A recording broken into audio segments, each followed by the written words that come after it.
सरकार ने जबरन धर्म परिवर्तन रोकने का हथियार बताया, वही कानून अब अदालतों में सवालों के घेरे में है। पुलिस के दर्ज मामलों और कोर्ट के फैसलों को देखें तो तस्वीर कुछ और ही दिखती है। ज्यादातर मामलों में ना जबरदस्ती साबित हुई और ना ही लालच। नमस्कार, आप देख रहे हैं सत्य हिंदी और मैं हूं आपके साथ कृति सिंह।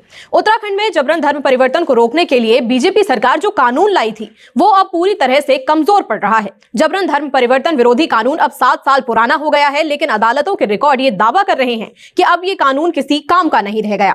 इंडियन एक्सप्रेस की रिपोर्ट के मुताबिक पिछले महीने तक उत्तराखंड पुलिस इस कानून के तहत 62 मामले दर्ज कर चुकी थी। इनमें से सितंबर 2025 तक सिर्फ 5 मामलों में पूरा ट्रायल हुआ और इन 5 में अदालत ने आरोपियों को बरी कर दिया। कम से कम 7 मामले बीच में ही खत्म हो गए क्योंकि शिकायत करने वालों ने अपने बयान बदल दिए, सबूतों की पुष्टि नहीं हो सकी और सरकारी वकील ये साबित नहीं कर पाए कि किसी से जबरदस्ती या लालच देकर धर्म परिवर्तन कराया गया था। आप सभी को जय सिंह। मेरे प्रिय भाई ने इस वीडियो में बात करने वाले जिस तरीके से मसीह समाज के ऊपर झूठा धर्मांतरण का आरोप लगाया जाता है।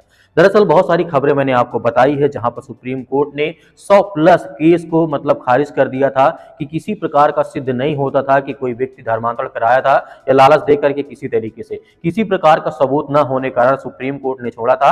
आज बात कर रहा हूं उत्तराखंड का। उत्तराखंड के हाई कोर्ट ने इस तरीके से एक मामला आया था सामने जो कि 7 सालों में कम से कम काफी ज्यादा केस को छोड़ना पड़ा, इसलिए बेइज्जत बरी करना पड़ा कि उनके पास किसी प्रकार का ठोस कारण नहीं था, ना ही किसी प्रकार का सबूत था कि ये लोग धर्म परिवर्तन कराते हैं। आज मैं बात करने वाला हूं उत्तराखंड की इस तरीके से धर्मांतरण के आरोप में जो फंसे ईसाई को बरी कर दिया गया है। कोर्ट ने सभी को निर्दोष बताया है कि ये किसी प्रकार का धर्मांतरण या किसी प्रकार के लालच या धोखा देकर के किसी भी प्रकार का धर्मांतरण नहीं कराया है।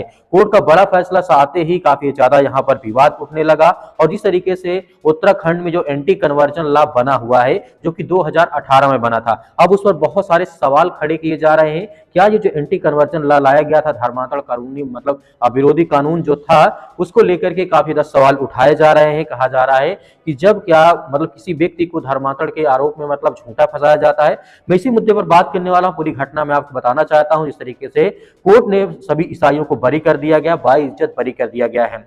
अब यहाँ पे सवाल उठता है इस कानून को लेकर कि इस तरीके से यूपी में आपने देखा होगा 90 या 100 से प्लस केसों को सुप्रीम कोर्ट ने रद्द कर दिया था, किसी प्रकार का सबूत नहीं था क्योंकि कोर्ट में जितने भी केस पूरे ट्रायल तक पहुंचे उनमें से सभी आरोपियों को बरी कर दिया गया। यानी गिरफ्तारी होती है, केस भी बनता है, लेकिन सजा नहीं हो पाती है क्योंकि कोर्ट को क्या चाहिए, सबूत चाहिए। लेकिन यहाँ पर बजरंग दल, विश्व हिंदू परिषद, तरह तरह के संगठन के लोग जाते हैं, झूठे केस करते हैं, FIR करवाते हैं, यहाँ तो फिर ये केस बन जाता है और गिरफ्तारी भी हो जाती है। लेकिन जैसे कोर्ट में पेश किया जाता है तो सबूत न होने कारण सुप्रीम कोर्ट या हो चाहे हाई कोर्ट हो, उन्हें बाइज्जत बरी कर देता है। तो कहीं ना कहीं कानून का गलत इस्तेमाल किया जा रहा है, मसीह समाज को बदनाम किया जा रहा है। दरअसल उत्तराखंड में फ्रीडम ऑफ रिलीजन एक्ट 2018 के तहत धर्मांतरण के मामलों पर कार्रवाई होती है। बहुत सारी बातें निकल करके सामने आती है, लेकिन रिपोर्ट के मुताबिक पिछले करीब 7 साल में 5 केस ऐसे थे जो पूरे ट्रायल तक पहुंचे भी हैं और 5 केस में कोर्ट ने उन्हें सभी आरोपियों को बरी कर दिया।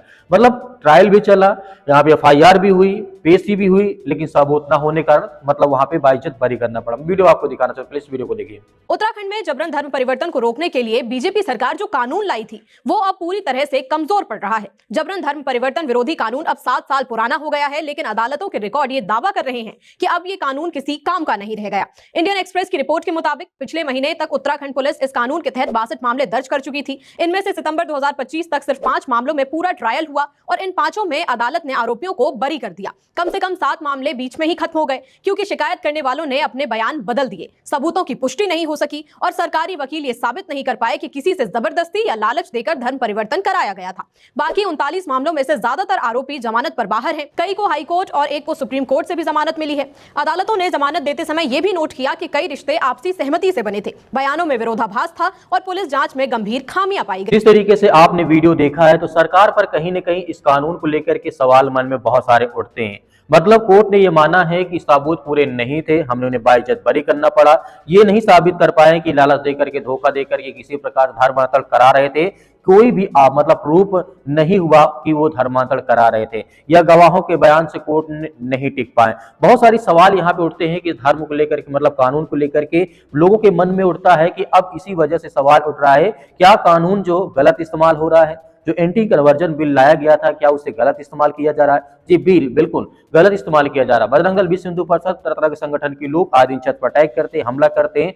सीधा उनके पास मुद्दा ही रहता है कि एंटी कन्वर्जन बिल के तहत इन्हें FIR करवाए, इन्हें जेल में डलवाएं, उसके बाद इन्हें सजा हो। लेकिन आज तक हमने कई बार देखा सुप्रीम कोर्ट, हाई कोर्ट लगातार बाइज्जत बरी करती है, किसी मतलब किस कारण? सबूत न होने का। जब कोई व्यक्ति धर्मांतरण कराया ही नहीं है, लालच दिया ही नहीं है, पैसा दिया ही नहीं है, तो कैसे कोई व्यक्ति के पास सबूत रहेगा कि मैं कोर्ट में पेश कर सके? कोर्ट ने इस बात को माना है। सरकार से बहुत सारे सवाल यहाँ पे किए गए हैं।